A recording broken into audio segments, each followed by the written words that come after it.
त्रेता युग की बात है। सरयू नदी के किनारे कौशल नाम का एक प्रसिद्ध राज्य था, जहां आज के पुत्र राजा दशरथ राज करते थे। अयोध्या उस राज्य की राजधानी थी। यह नगरी 12 योजन लंबी और 3 योजन चौड़ी थी। नगर के चारों ओर ऊंची चौड़ी दीवारें थी और उसके बाहर गहरी खाई। दीवार पर सैकड़ों शतघ्नियां तोपें रखी थी। सहस्रों सैनिक और महारथी नगर की रक्षा में तत्पर रहते थे। नगर के बीचों बीच राजमहल था। राजमहल से 8 सड़कें बराबर दूरी पर परकोटे तक जाती थी। नगर में अनेक उद्यान, सरोवर और क्रीड़ा गृह थे। ऊंची ऊंची अट्टालिकाएं थी, जिनमें विद्वान, शूरवीर, कलाकार, कारीगर और व्यापारी रहते थे। घर घर में लक्ष्मी का निवास था। बाजार अच्छी से अच्छी वस्तुओं से भरे रहते थे। नगर के लोग स्वस्थ और सदाचारी थे। कुल मर्यादा के अनुसार सभी अपने धर्म का पालन करते थे। सभी जगह शांति, पवित्रता और एकता का वास था। राजा दशरथ बड़े प्रतापी और सदाचारी थे। सगर, रघु, दिलीप आदि अपने पूर्वजों की तरह उनका भी यश चारों ओर फैला हुआ था। 8 सुयोग्य मंत्रियों की सहायता से वे राजकाज चलाते थे। इन मंत्रियों में सुमंत मुख्य थे। मंत्रियों के अतिरिक्त वशिष्ठ, वामदेव, जाबाली आदि राजपुरोहित भी राजा को परामर्श देते थे। इनकी सहायता से राजा सदा प्रजाहित के कार्यों में लगे रहते थे। राजा दशरथ ने बहुत दिन तक राजसुख का भोग किया। उन्हें धन, मान, यश किसी की कमी न थी, पर उन्हें एक द्वेष था। उनको कोई संतान न थी। जीवन उन्हें सुनासा लगता था। उनकी रानियां कौशल्या, सुमित्रा और कैकेयी भी इस कारण दुखी रहती थी। राजा ने इस विषय में अपने मंत्रियों और पुरोहित से बात की। सबकी सलाह से यह निश्चय हुआ कि पुत्रेष्टि यज्ञ किया जाए।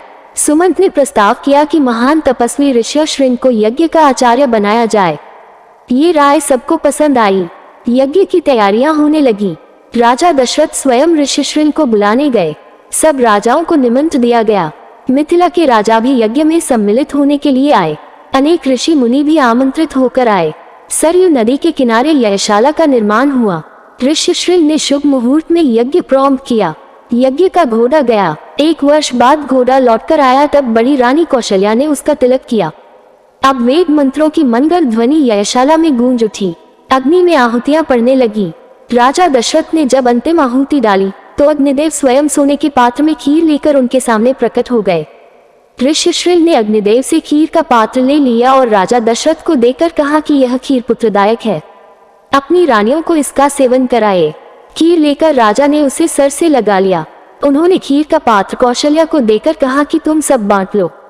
कौशल्या ने आधी खीर अपने लिए रख लिया, शेष सुमित्रा को दे दी। सुमित्रा ने उस आधे भाग का आधा अपने लिए रखकर शेष कैकेयी को दे दिया। कैकेयी ने उसमें से आधी खीर स्वयं ले ली और आधी सुमित्रा को ही लौटा दी।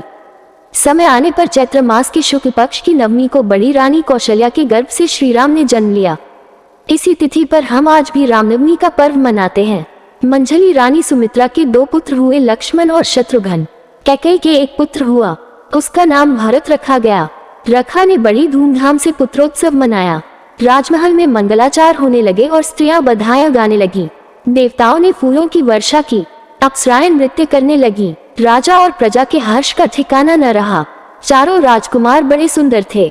धीरे धीरे वे बड़े हुए और साथ साथ खाने खेलने लगे। चरों में बड़ी प्रीति थी। लक्ष्मण राम के साथ अधिक रहते और शत्रुघ्न भरत के साथ। चरों भाई जब अयोध्या की गलियों में खेलने निकलते तब उन्हें देखकर ठगे से रह जाते। राम के रूप में अद्भुत आकर्षण था। उन्हें जो देखता वह देखता ही रह जाता।